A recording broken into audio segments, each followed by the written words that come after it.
Welcome to my channel S K knowledge class. दोस्तों, आज की इस वीडियो में आपको बताऊंगा आयु वाला सवाल। यह सवाल जो है पिछले साल बोर्ड एग्जाम में पूछा गया है, 10th के बोर्ड एग्जाम में। ठीक है ना। यदि आप इस सवाल को यूट्यूब पे सर्च मार रहे थे तो ध्यान से इस सवाल को आपको देखना है सॉल्यूशन। ठीक ना।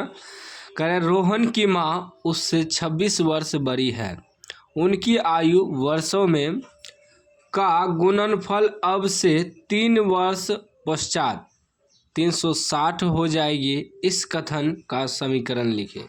इस सवाल में सिर्फ यह कहा गया है कि इस कथन का समीकरण लिखने, जो कि पूछा गया था बोर्ड एग्जाम में। लेकिन एनसीईआरटी बुक में क्या है, कह रहा है उसमें आयु ज्ञात करने के लिए। ठीक ना। क्या आयु ज्ञात करने के लिए तो वर्तमान आयु निकालना है। ठीक ना। तो मानना पड़ेगा, जो आयु वाला सवाल में अक्सर आपको वर्तमान आयु मानना होगा। ठीक ना। जैसे कह रहे रोहन की माँ उससे 26 वर्ष बड़ी है, तो रोहन की माँ जो है रोहन से 26 वर्ष बड़ी है, तो पहले मानेंगे रोहन का वर्तमान आयु। ठीक ना। माना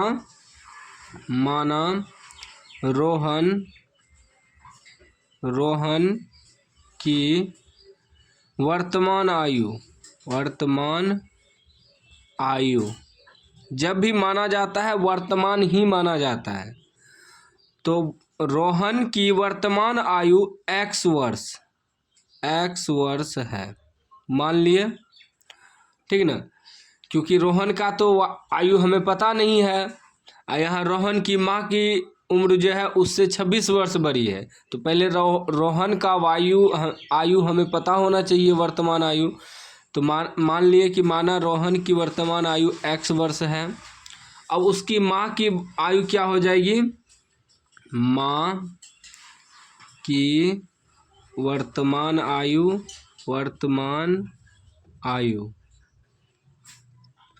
क्या हो जाएगा।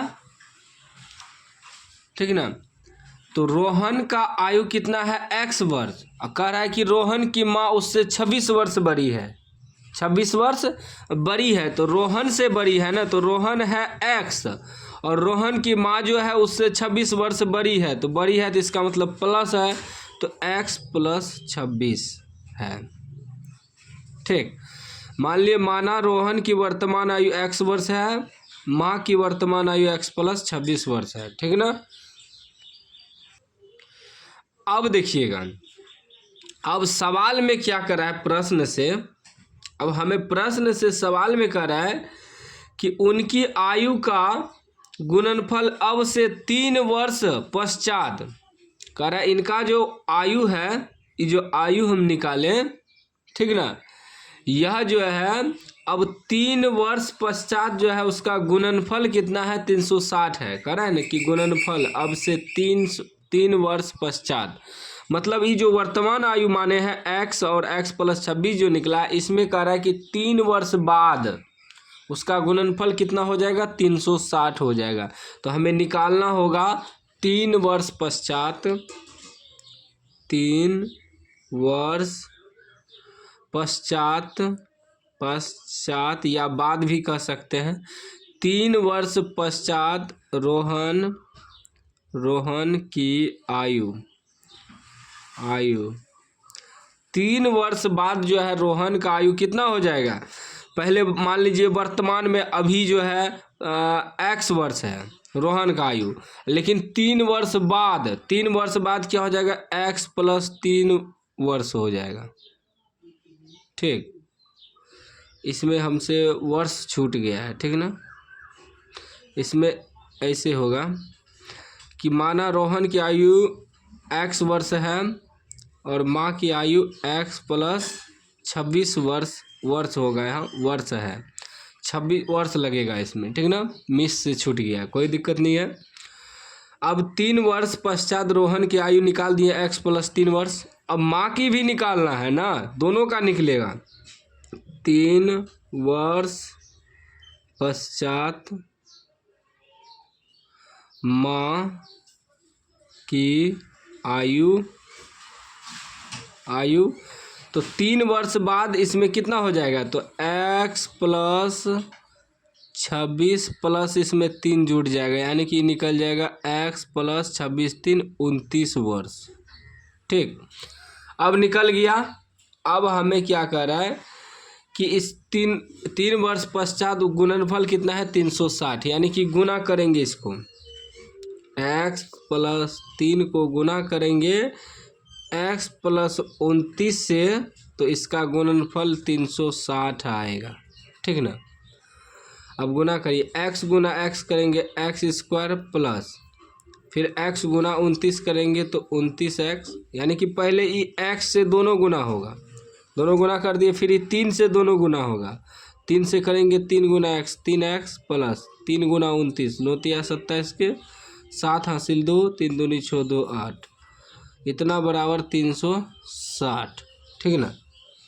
अब देखिए एक्स स्क्वायर एक्स वाला एक जगह कर दीजिए, 29 3 कितना हो जाएगा 32x हो जाएगा, प्लस 87 इधर आएगा तो माइनस 360 बराबर उधर 0, ये हो जाएगा एक्स स्क्वायर प्लस 32x, 87 में से 360 घटेगा तो 10 माइनस में घटेगा, 10 में 7 घटेगा 3 5 यहाँ 15, 15 में से 8 घटेगा 7 8 7 15 बचा 2 माइनस 273 हो जाएगा। देखिए 60 87 70 80 27 इसमें, हाँ ठीक है, इतना बराबर 0। अब इस सवाल में जो कह रहा था कि सिर्फ समीकरण लिखने के लिए, लेकिन एनसीईआरटी बुक में क्या है कि आयु निकालना है, माँ की भी वर्तमान आयु और रोहन के भी वर्तमान आयु, दोनों का वर्तमान आयु निकालना है। तो इसको हम लोग गुणनखंड करेंगे। क्या करेंगे? गुणनखंड। अब इसको इससे गुना हम पूरा निकाल देते हैं, ठीक ना। समीकरण कह दे लिखने तो इतना ही छोड़ देना है, लेकिन पूरा हल करना है, वर्तमान आयु निकालना है, तो पूरा हल करके मैं आपको बता देता हूँ। इसका गुणनखंड करना है तो क्या आ जाएगा 273 एक्स स्क्वायर माइनस में, तो 273 का गुणनखंड करिए तो कितना आता है, 3 से लगाएंगे 9 तिया 27 3 एका 3, 7 से लगाएंगे 13 7 91, 7 तिया 21 प्लस 13 कितना आएगा 3 3 1 4 2 1 3 34 आ जाता है। कैसे हुआ? 3 से लगाएं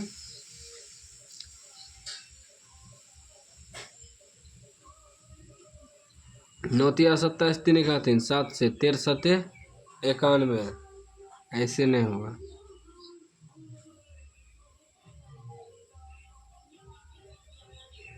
तेरह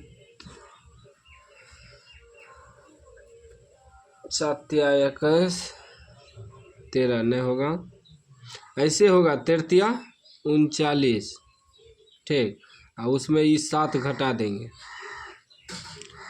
9 में से 7 घटेगा 2 3 32 आ जाएगा, ठीक ना।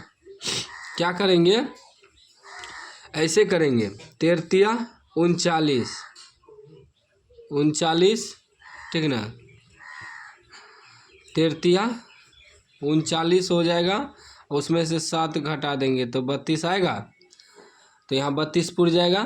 तो अब गुणनखंड करिए, इसको लिखेंगे x square plus 39 x minus 7 x minus 273 बराबर 0। गुणनखंड तो आप लोग जानते ही होंगे। गुणनखंड में क्या होता है कि गुना करके चेक कर लेते हैं कितना आता है, तो 273 आया,